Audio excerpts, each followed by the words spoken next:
ગુજરાત વિધાનસભા ચૂંટણીના મતદાન બાદ આજે પરિણામ જાહેર થયું હતું। શરૂઆતથી જ ગુજરાતમાં ભાજપની લહેર જોવા મળી હતી, તો સુરતના લિંબાયત વિધાનસભા બેઠક પર પણ સતત ત્રીજી વખત ભાજપના ઉમેદવાર સંગીતાબેન પાટીલ જીતી જતા હર્ષની લાગણી જોવા મળી હતી। ગુજરાત વિધાનસભાની ચૂંટણી 2 તબક્કામાં યોજાયા બાદ આજે પરિણામ જાહેર થયું હતું। ગુજરાત વિધાનસભાની ચૂંટણીનું પરિણામ જાહેર થતાં જ ભગવો લહેરાતો જોવા મળ્યો હતો। તો સુરતના લિંબાયત વિધાનસભા બેઠક ફરી ભાજપે હસ્તક કરી દીધી છે।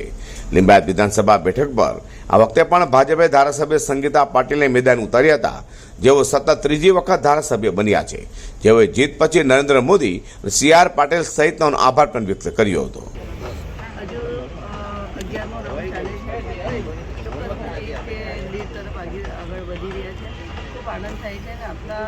આદરણીય વડાપ્રધાન શ્રી નરેન્દ્રભાઈ મોદી સાહેબ જેવી રીતે દેશભરમાં કામ કરી રહ્યા છે, ભારતીય જનતા પાર્ટીનું નેતૃત્વ સાચવી રહ્યા છે અને આપણા અમિતભાઈ શાહ સાહેબ, નડ્ડાજી અને ગુજરાતના ભૂપેન્દ્રભાઈ પટેલ મુખ્યમંત્રી અને આપણા પ્રદેશ અધ્યક્ષ શ્રી CR પાટીલ સાહેબની મહેનત અને એમની જે સંગઠનની શક્તિ છે, સંગઠનની જે દૃષ્ટિકોણથી જેમનું કામ કર્યું છે, એ જ કમિટીનું એક બ્રહ્માસ્ત્ર એમને કાઢ્યું છે, એ હિસાબથી આજે પૂરા ગુજરાત બહુમતીથી આપણે ભારતીય જનતા પાર્ટીની સરકાર બનાવવા તરફ જઈ રહ્યા છે।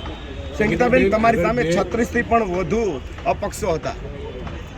દર ફેરી હોય જ છે, એમાં હોય છે, એમાં આપણે હોય છે બધે।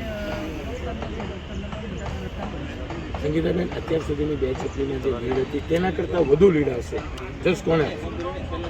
ચોક્કસ પેજ કમિટીના જે પ્રદેશ આપણા અધ્યક્ષ છે શ્રી CR પાટીલ સાહેબને અને આદરણીય વડાપ્રધાન શ્રી નરેન્દ્રભાઈ મોદી સાહેબને આપણે એનું શ્રેય આપવા માંગીએ છીએ, કેમ કે જેમને જેવી રીતે દેશને સંભાળી છે અને કોરોના દરમિયાન કામ કર્યું છે, ભારતીય જનતા પાર્ટીની તાકાત છે અને આપણા પાટીલ સાહેબનું જેવી રીતે એમને પૂરા ગુજરાતભરને સાચવ્યું છે અને જે પેજ કમિટીના જે સભ્ય બનાવે છે એ સભ્યને જેવી રીતે કામે લગાવ્યા છે અને ચોક્કસ 10 વર્ષ દરમિયાન કરેલા કામો અને લોકોએ આપેલી ટેક્સને બધું જ સરવાળો કરતા અમે આ હમણાં 11મા રાઉન્ડમાં મેચ તરફ જઈ રહ્યા છીએ, એ ખૂબ જ આનંદ।